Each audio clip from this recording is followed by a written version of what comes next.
Hello, this is another art and wellness presentation with Art Talk, our curatorial fellowship by co-curators Adero Knott and Alfred Bruton. The Evanston Arts Center, an artistic hub on the North Shore for over 90 years, believes that some communities are all too rarely represented in the curatorial world. To address this situation, the Evanston Arts Center has developed a recurrent project-based position for a curator of color with ties to the Evanston community to develop an exhibition of their choosing. It is the Evanston Arts Center's intent that such an exhibit will both build new ties to historical underrepresented groups as well as introduce Evanston and the greater Chicago area to new curatorial and artistic perspectives. Today we have Adero Knott, co-curator of the inaugural fellowship. Adero is debuting as is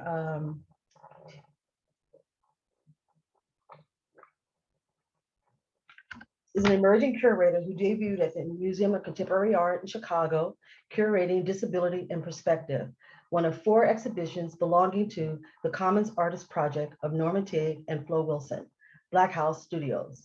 Adero is a prosthetic designer and founder of AK Prosthetics Corp., an adaptive tech startup on a mission to make customized prosthetics and adaptive wearables accessible and inclusive.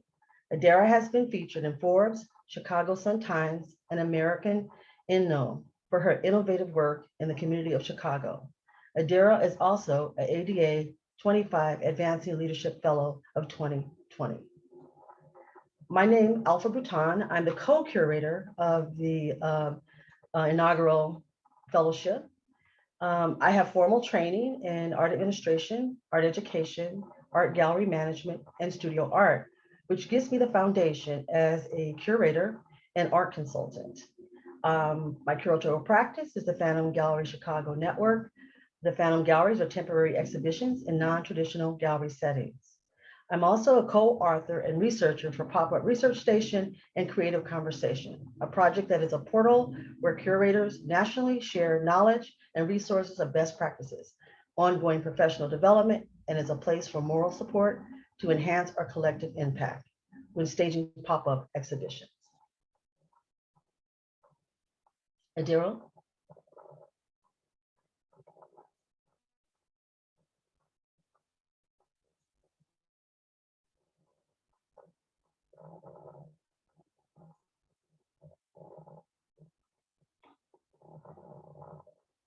I'm not hearing you.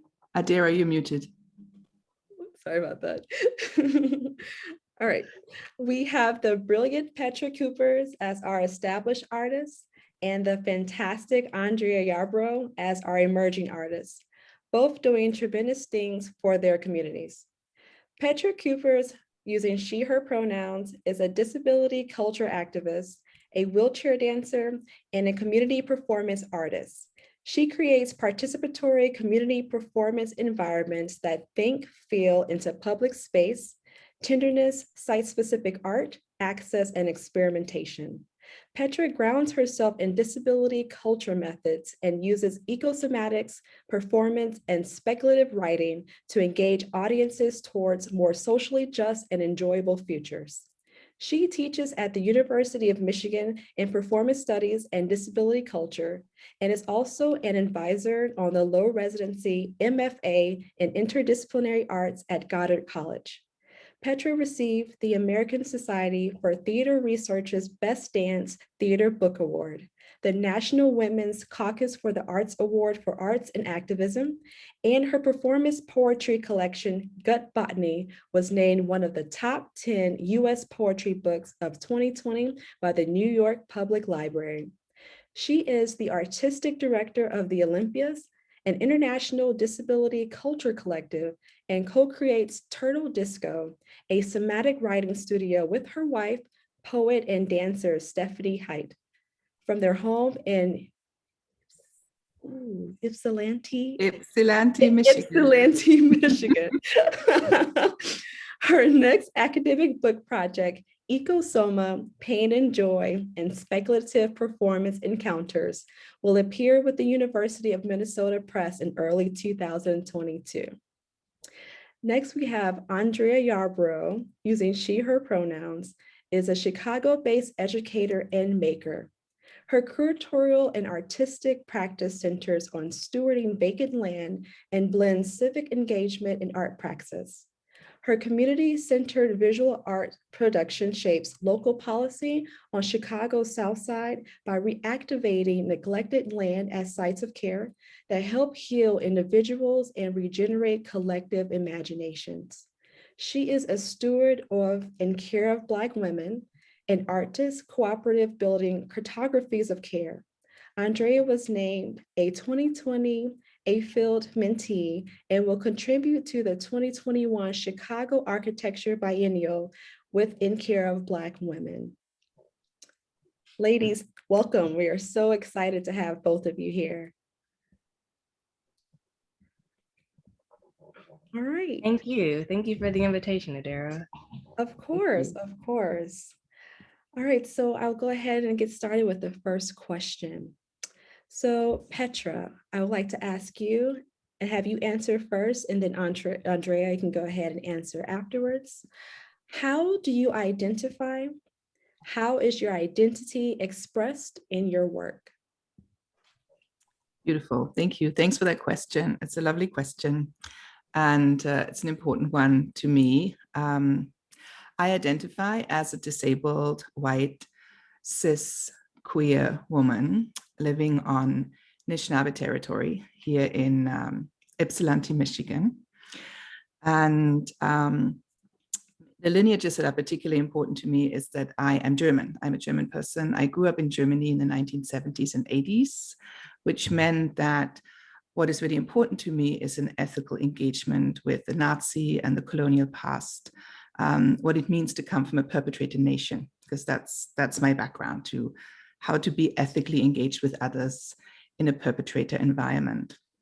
I also grew up on the Niederrhein, which means this is this kind of area in the northwest of Germany, where I grew up with a deep sense of the aliveness of the natural world, creatures in the forests and rivers in my environment. So that was very much what my early sensorium was shaped by. And I also grew up in pain. So this is the other identification that is part of me. I grew up in pain, and then I found disability culture, first in the UK and then in the US. And I make up new art forms. They're often outdoors, often in public. I couldn't get in many galleries, many theaters, many dance studios. So I work often in parks, and I challenge common ideas of disability using methods of joy, community, trance, and mystery. Oh, That's me, nutshell. That's beautiful. Thank you for sharing that. Andrea? Yeah, so I think that I identify as a Black person who deeply cares about those who are most impacted by state violence. I identify as anti-capitalist, and I identify as an abolitionist. And I think that in terms of, how my identity shows up in the world, those are the things that are most important to me and the things that I feel like should be put on the forefront. Yeah. Most definitely. Artist, what are some ways you as artists examine the state of your environment through your curated spaces, community, and visual work? Andrea? So yeah, I think that so one, I'm working in a space where I'm thinking about like everyday surroundings in terms of vacant lots that you see in Chicago. And that to me is extremely important because I think it deals with a lot of things. It deals with one memory, because why are those sites vacant? Something probably lived there before. And so when you think about the vacancy of a space and what was taken from it, you've also kind of taken memories in a sense. I think about what it means to steward land and what it means to be able to reactivate those spaces with community at the forefront, and not folks like parachuting into spaces and creating what they feel like is best for community based on what they think or know. So yeah, I think about if, my visual work, it's very so centered around like making objects that live in those spaces. I'm really interested in pulling art out of museums and out of galleries and putting them in these vacant spaces as a way to have these conversations about, one, communities not being able to access a lot of these kind of higher art spaces, but also like, what does it mean for objects to be lived with and to be able to be touched and to not just sit on a wall or behind glass casing, but to serve as function in community. And I think it's, for me, like functionality in terms of making objects is extremely important because it allows people to be able to engage with it in a different way, but it also impacts our day-to-day lives when we can function with our objects. Yeah, I'll stop there. Great answer. Thank you. Petra? Thank you. So for me, the connection between environment and embodiment often comes through the kinds of forms that our bodies take in the world and how these bodies have been seen both by ourselves and also the wider cultures that we come from. So our many bodies are devalued in many different ways. The particular lens that I am mainly centering my work around is disability culture, but as we already heard, there are many different ways in which bodies become valued and devalued according to different schema, extraction policies, ways of thinking about toxic and non-toxic environments. I am particularly intrigued by how we can make the kind of the richness and the lusciousness of life available to disabled people who often do not have a way to enter into those spaces. So you'll find a lot of my work in car parks, so in edge spaces, often in some of these vacant spaces that Andrea was just talking about, the kind of spaces that are relatively easily accessible. So I'm not very likely to get up to a mountaintop or even necessarily to a lakeshore, but I can work with people, for instance, at a car park, that moment where we step from the tarmac onto the forest floor is something that we can really explore in dense sensual engagement. So we can help each other make that step. So those of us who use mobility devices, I use a wheelchair or a scooter, or people might use a walker, people might use a cane. We can help each other. We can literally support each other, lean into each other to become this kind of public mass that moves, that kind of makes the sense, these kind of edge spaces very special by our close attention. So we might just step over that boundary between the car park and the weed and then touch the weed. And with that, sacralize, make sacred, hold special that weed, just kind of feel some kind of connection to the spaces that are not seen as valuable, because that connection so much reflects how our bodies are seen in the world. So by being together joyfully, in connection with devalued spaces, in connection with other devalued bodies, we can create a different kind of imagination in the public. We can create a different sense of what is precious and how precious all life is. Great answer. Thank you so much. Andrea, can you give us your brief presentation of your work? Yes, absolutely. Let me get my screen share together.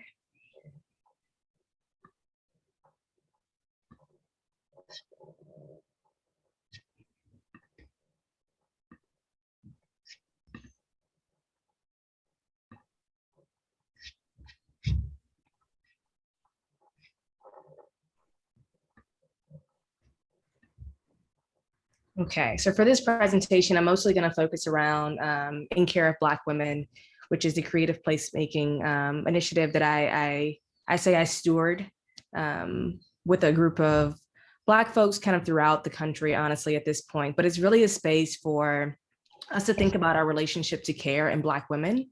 In particular, the project has really been centered around building objects that live in vacant spaces. And these objects have been created by Black women. And so I was really interested in the lineage and the history of Black women sculptors. And I wanted to draw on that history in Chicago specifically. And as I was working with a mentor who's a Black man, and just trying to explore other women who were makers within this space, he was stumped at the question of who is a Black woman I can turn to in terms of, cultivating a practice and helping other women cultivate a practice. And so I became that person. I decided that I was going to teach my friends and other Black women who wanted to learn how to make objects to do that, but that we would be doing that in collaboration, thinking about how to design objects, but also how we cultivate land and how we archive and document our histories for exhibitions and other public programs. And so now we're really evolving into this cooperative space where we're thinking about what does it mean to make and sell objects? What does it mean to have workshops and to be able to support communities in a much deeper way? But a big part of the work is centered around this idea of a site of care. And a site of care for me are these evolving spaces that are stewarded and regenerated by communities. And when we think about care, you know, the word I think it's been overused, especially like in our current environment or our present day situation. But I think that there's a lot that we need to unlearn about what care is and what care is not, especially the way in which it's capitalized on, you know, the cost of care, how people see care as a moral obligation versus, you know, how we should actually be engaging with one another. And so I think that this has been a space for us to all really explore, again, our own relationships to care, our relationship to care in Black women, and it's happening through a multitude of projects. And so it's some of these images that I'm showing here.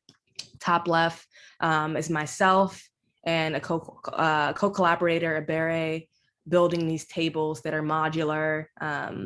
They take this kind of flower shape that can be put together. In the bottom is myself again with one of these tables and installing a base for them.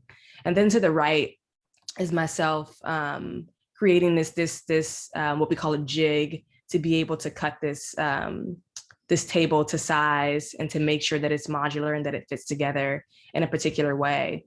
And the space that I'm working in the image on the left is actually a studio space that we have as in care of Black women. And so we built the wood shop, understanding the need and the interest in women who wanted to learn how to make objects and how to build, but also what it would mean to have a safe space to do that, to have a space where people can come to and just be able to work in a collaborative way where they feel seen and cared for, especially. The image to the left is one of the contributing artists, Kiela Ryan, who built a chair, which you see here, made from shipping containers, or I'm sorry, shipping pallets. And a big part of the work that we've been thinking about is how do we think about the circular economy? How do we think about waste in our communities? What's being thrown away? And how can we recycle that and put it back into community in a particular way? And so she built this chair, which we refer to as a throne, that's also named Aura, and then wrote a poem to accompany it. To the right is Adero again. And this is actually an initial design and build of a chair that she made, which actually looks different now. It's actually two separate pieces. And we're gonna be spending the summer actually activating this chair and rebuilding it with other women in community for some of these other exhibitions that were mentioned earlier, including the Architecture Biennale.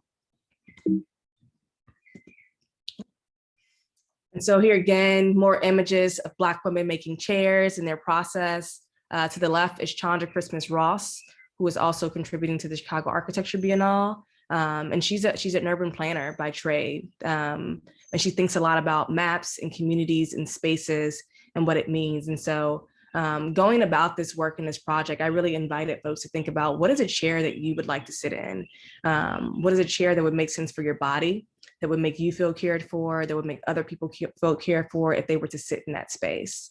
And so everyone went into it with these different designs and different ways of thinking about what is a chair that fits me? I think I knew that in building this table metaphorically, for me, it was about creating a new space and not going to other people's tables. But I also knew that it didn't make sense for me to be building other people's chairs. If I was to invite someone to have a seat at a table, then it made sense for them to bring their own chair. And sometimes that chair has to be designed by them and it has to be physically built by them.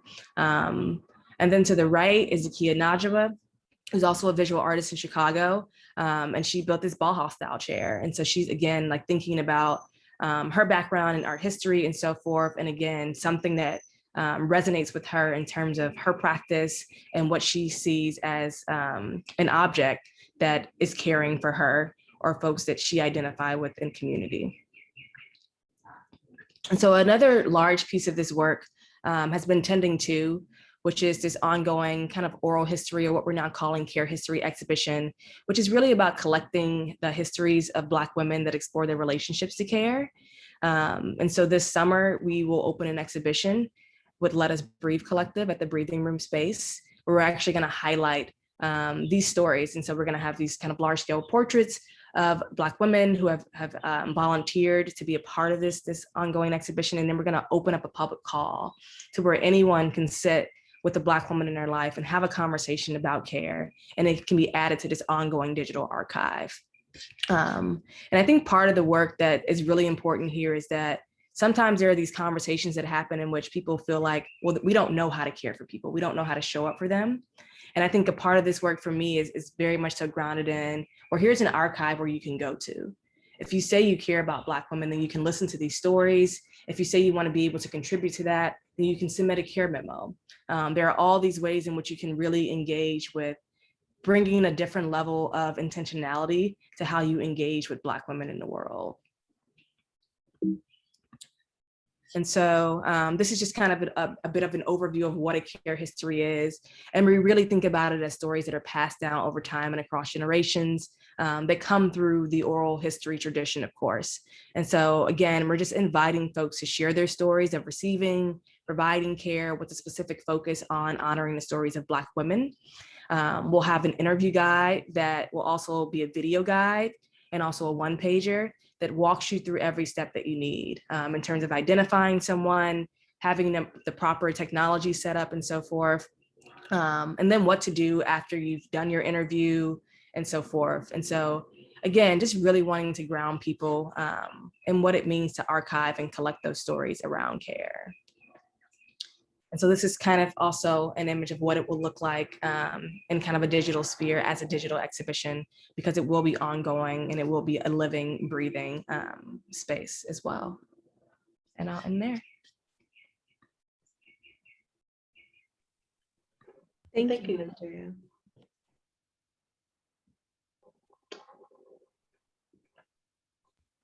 Well, thank you so much. And our next presenter, Petra, is your slideshow ready? Slideshow is ready, but Andrea, you need to make me host.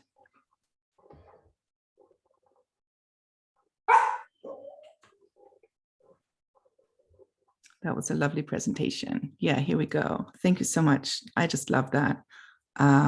Let's go over to mine, PowerPoint. And screen share. Okay. So, yeah.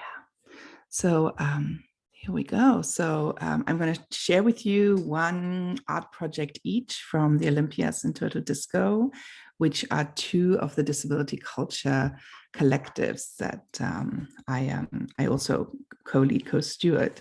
The Olympias has been around since about the mid-90s and emerged out of work with mental health system survivors in Wales, UK, and has been like sort of this international collective, loose collection of friends who are centered around and in disability culture with many co-conspirators. And Turtle Disco is a small somatic writing studio that my wife Stephanie Height and I lead out of our living room here in Ipsy. So, and disability culture, I've got something written here. So in case people are not familiar with that as a concept, for me, it's the arts and culture created by disabled people that shares pain and pleasure, heft and depth. So that's kind of the framework under which our work operates.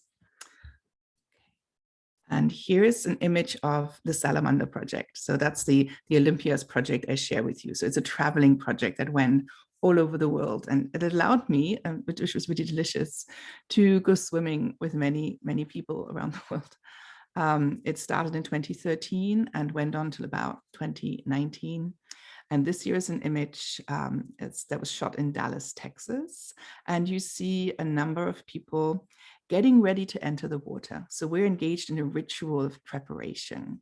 We prepare ourselves to enter the water together. At the heart of Salamander is sort of a mysterious moment, a plain pleasure moment, where we're kind of in the water and we're chatting, and then we go under the waters. We just hold our breath, we go under. We have a small camera, an underwater camera, not a precious one, just a really tiny one that gets handed around from hand to hand. And people just make pictures without really focusing, because if you're down under there, it's hard to focus. And we just capture something of that moment when you are at the bottom of your breath. And that's a very special moment. That's a very, a life and death moment. So that's kind of the trajectory here. So this is a care practice where we are looking out for one another, but it's also a moment where we can get to this extreme state. So here, the group that you see is a bunch of people on red chairs. Some are lying, others are touching them, massaging them, preparing them. And on the left of the screen, you can see the swimming pool that we'll be in a minute. So what I'm doing here is audio description. Moving to the next one. So normally I do audio description, which is one of the disability culture methods that we're using with a live audience. So I would ask you who are watching this to describe what you are seeing, because it's so fascinating to see all the different things that we see in each image. So the image I'm showing here is one of these pictures that was captured by the underwater camera. And it shows two people, one white presenting man with sort of grayish hair and a limb that's sort of unusually articulated, looking downwards with bubbles emerging from his head. And next to him is an Asian woman with her arms reaching above her head in a very beautiful, mysterious smile and an air bubble in front of her face. And her eyes are closed, his eyes are open. And this is Neil Marcus, who was the co-founder of the project. He is a spastic man, a poet and a dancer who lives in the Bay Area and who needed to do more exercise in order to just like help him loosen his limbs a little bit. And he hated exercise, as a lot of people do, but he loved performing for the camera. So it was his impetus of needing to exercise that got us to get this camera and then go swimming together and make photos. So it's a very, very concrete, very pedestrian interest that got us going. And then from there, the Salamander project took off. And Xia Yi is the other performer here. She's a Beijing-based dance artist. And here's an image of the Salamander project in Sweden. So you see here two power chair users. The one in the middle with the very short hair, that's me, and that's my wheelchair, Freya. And we are on the edge of the ocean looking out over the sea. And this has quite some connotations in a Swedish background, because a third of the nation of Sweden at one point immigrated, many of them to the US. Poverty, hunger, all the usual reasons that are part of that. So there's been this sense of, like there's kind of interesting national stories that I gathered and was interested in, about those moments when people left, people had to leave in order to survive. So we're on the edge of this ocean, and everybody's looking out. And in the performance, which was a walking performance where we walked all over this island with one another and shared stories of how we felt about spaces and how we felt about our past and our futures, this moment is one of these moments where we're reaching out towards the horizon. This is another salamander image caught underwater. This is Neve, a disabled multigender femme mixed race Black African choreographer, and that is their own self-identification. And the image shows a person with a beautiful facial tattoo and sort of red brownish hair that's spread beneath the water surface, and the colors of her tattoo, of their tattooed skin and their this kind of bikini top get reflected on the underside of the water. And again, there's this smile on their face. It's quite gorgeous. And this is Jasmine Poliki, who is a Anishinaabe Kwe, an Anishinaabe woman, an Ojibwa woman. She is a singer and drum group leader and a powwow dancer and also a disabled woman. And she was swimming here with a group of people and me in a natural lake. So this is not a swimming pool, but one of the Michigan lakes. And in the image, we see this very crunched up face, but very powerful, very, there's a lot of power, muscular power, and also like a movement towards a different kind of creature, becoming a different kind of creature, which I love in the salamander images. And I'm particularly excited by sturgeons. So I have this whole obsession with sturgeons in the waters that surround me here. So I love these moments when the non-human other emerges as this power creature. And this is just like the final image of the salamander project. I just have this whole collection of people above water. Everybody's kind of grinning into the camera, quite happy after a day of being in the water together. And this is the other project that I thought I'd just share with you. So if the salamander is this big international project that went on for a long time, we also have Turtle Disco, which is our local place. It's very much influenced by the writings by Donna Haraway in Staying with the Trouble, when in her 8th chapter, she talks about, people after the apocalypse come together in small groups and try to reinvent how we can be in just and ethical relation to one another. It's also influenced by the work of Adrienne Marie Brown and the people at the Allied Media Conference, and thoughts about, again, how to be in socially just ethical collaboration. So during the pandemic, when the pandemic started, Turtle Disco, which used to be just all local people who more or less can walk or cycle here to this studio, we went online and we became a weekly Kaffeeklatsch, which is a German word for the coffee and cake, right? Just getting together, looking after one another. And we had a creative life check-in once a week, which was great because so many of us were really isolated. We either were by ourselves in our rooms, in our homes, or we had significant care responsibilities. So this is one of those, and it just became a real lifeline for many of us. A very, very minor, sweet practice. And we're seeing here on the screen 6 different screens, the Zoom screens. The top right is both my wife Stephanie and I. And we all were just grinning into the camera, being quite happy, which is a really nice picture to see. And then, and the current thing in Turtle Disco, as we are still in pandemic worlds, of course, but we're also beginning to loosen up. The weather is letting go of us here a little bit in Michigan. We are engaging in this practice called Vision, Vibration, Touch. And that's a practice that tries to engage the fact that we've all seen each other only on Zoom screens. So in this practice, we are making this surreal contour drawing. So I set up just 4 camping chairs really straight up. I have clipboards and paper, and I give people pens that they can then also keep. It's also pandemic protocol, of course.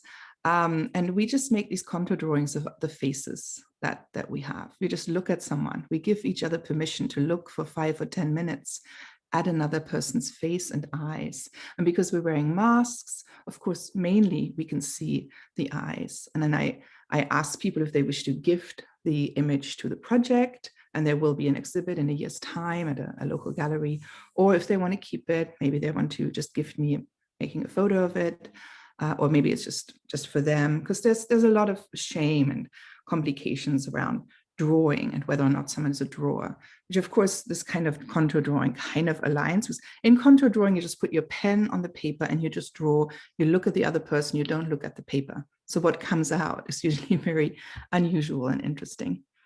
And so the images here show usually 2 people looking at one another over their masks. Here's another picture from the same practice. For some reason, this is not moving for here.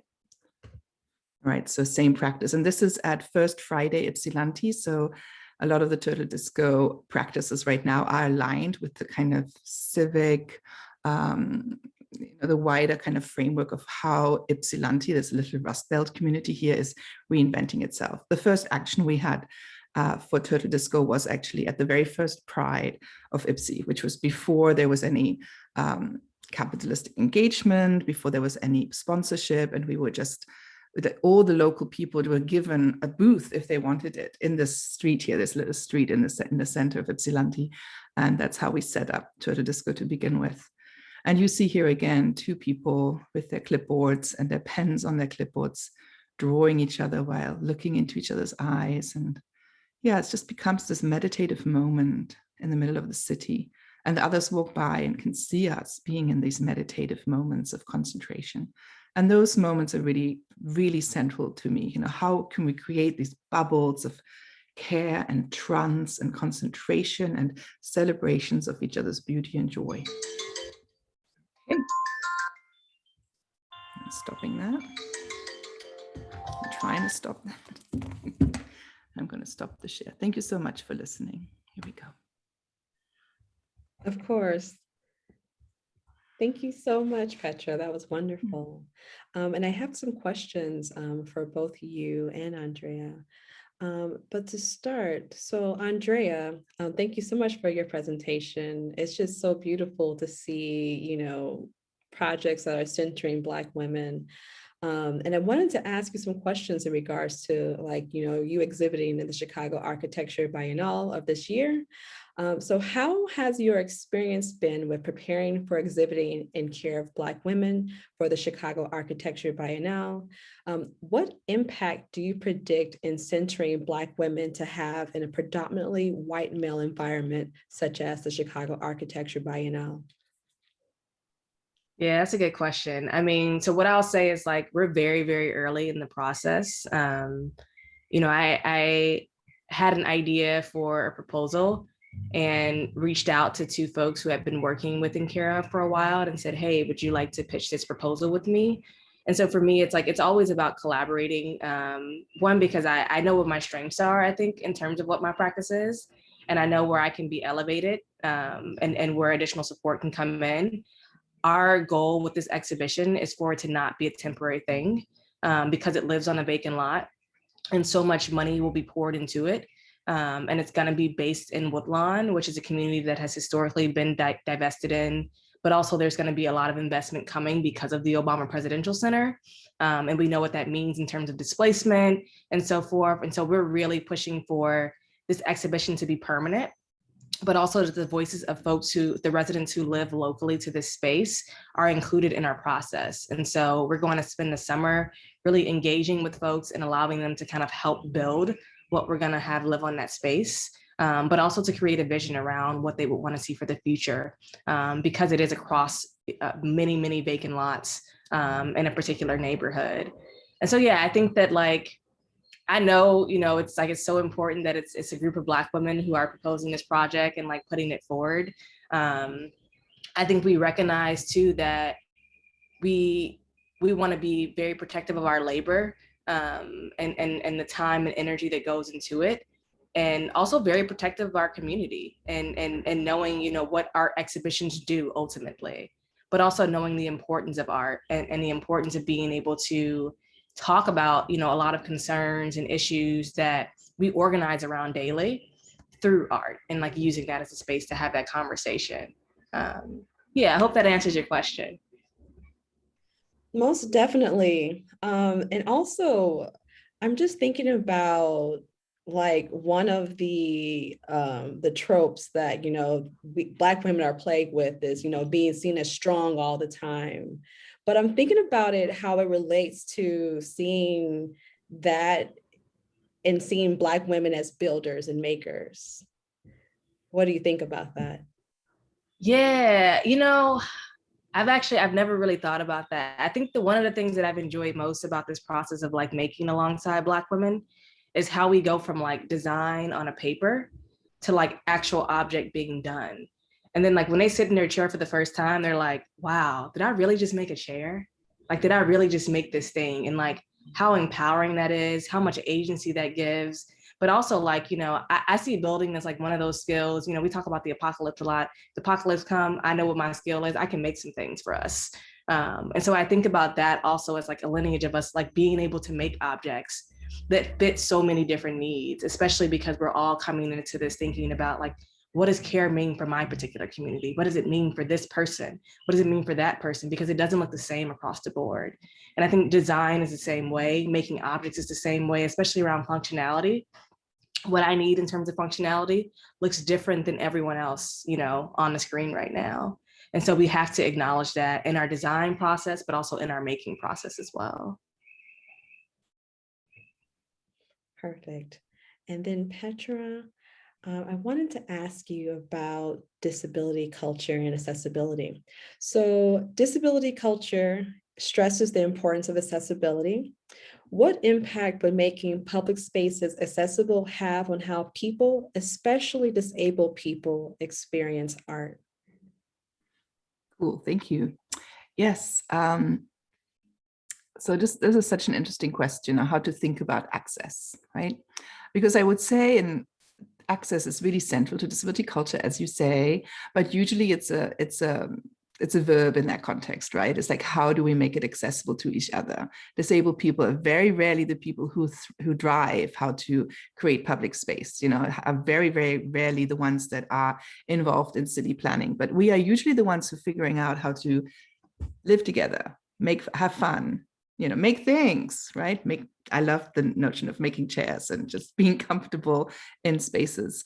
But for us, it's a verb, making access, continually making access, working out what fits, always asking, what can we do to make it easier for you to be part of this? How can we make sure that you have the very best experience here? Where do you need to lie down? How can we describe stuff for you?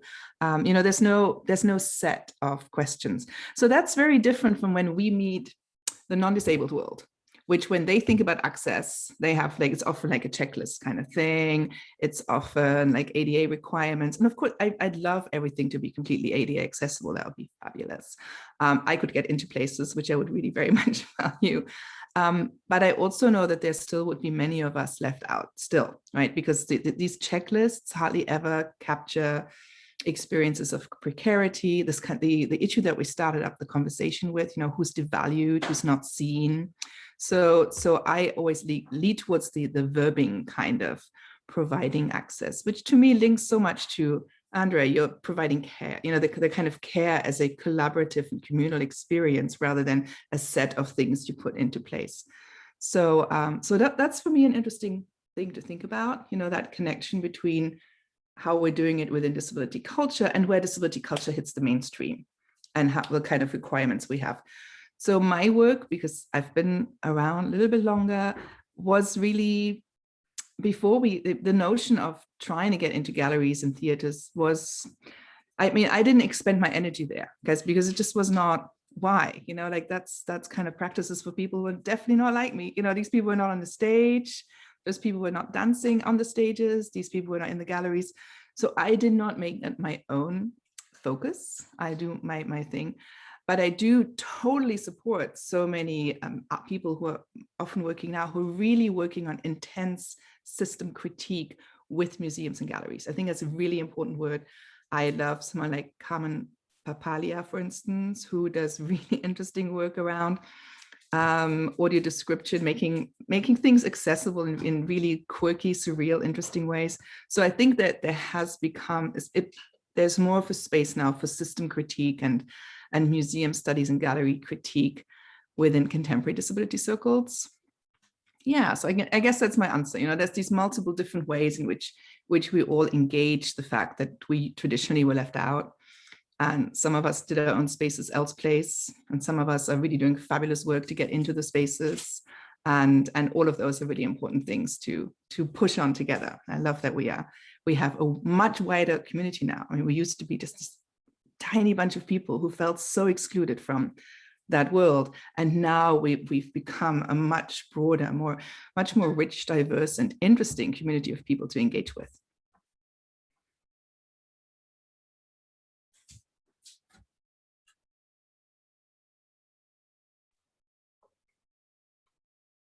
Thank you so much. Adero, your mic, you're unmuted.